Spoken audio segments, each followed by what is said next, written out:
My name is Fred Ndavi.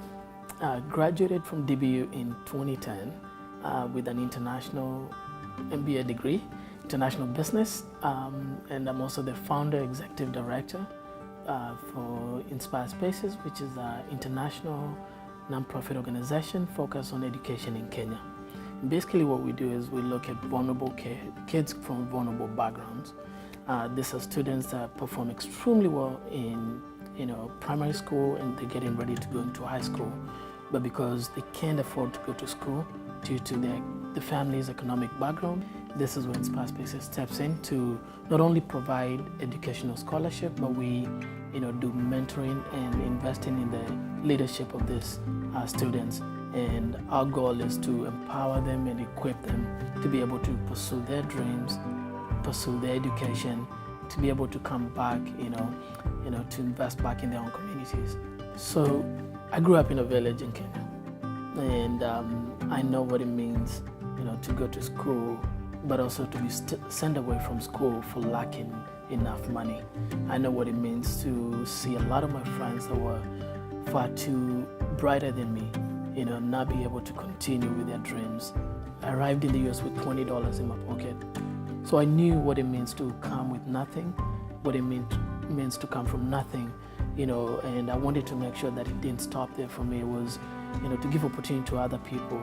I was never just driven because there was poverty. I was never driven because there was lack of, school fees for students. I was driven because I wanted to see, an holistic transformation in the lives of young people and communities. And part of that for me was driven by my faith. It was the conviction that, that God is calling us. He's calling us, to the orphans. He's calling us to, the widows. He's calling us to participate in making His love known.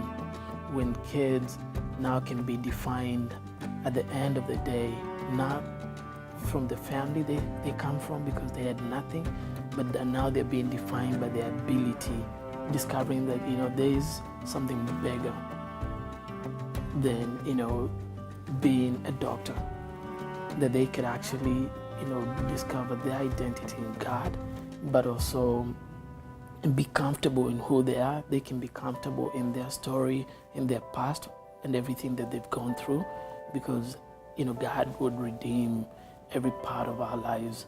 And our intention is to make that, clear to them. There's nothing in this world that can separate us from the love of Christ. Nothing, and when people know that, when the students that we serve and even more that we are not able to provide scholarships for, when they know their love, their life is fully connected, to the person of Jesus, that nothing that they could ever go through and have ever gone through separates them, then they can keep fighting. It builds onto that resilience. It keeps them waiting, and in that anticipation that God will transform even the physical as the spiritual changes. And so I came to DBU both as a Christian, but DBU has this strong message of leadership, and not just leadership, any kind of leadership, but servant leadership. And so as I spend a lot of time listening, seeing the scripture in Jeremiah 29:11, and also listening to Dr. Cook and many other people that have kept telling us how we step into the world as Christians to change what the brokenness. I knew that it needed to be fully driven by not just what I'm able to do, but what God is able to do through me, because there's too many orphans that I can never reach. But I don't need to reach them all. I need to reach the people that God has sent me to.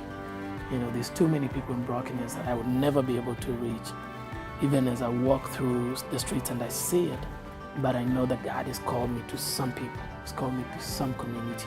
And so faith has always been the driving force, for me and Inspire Spaces. And that's why we do what we do.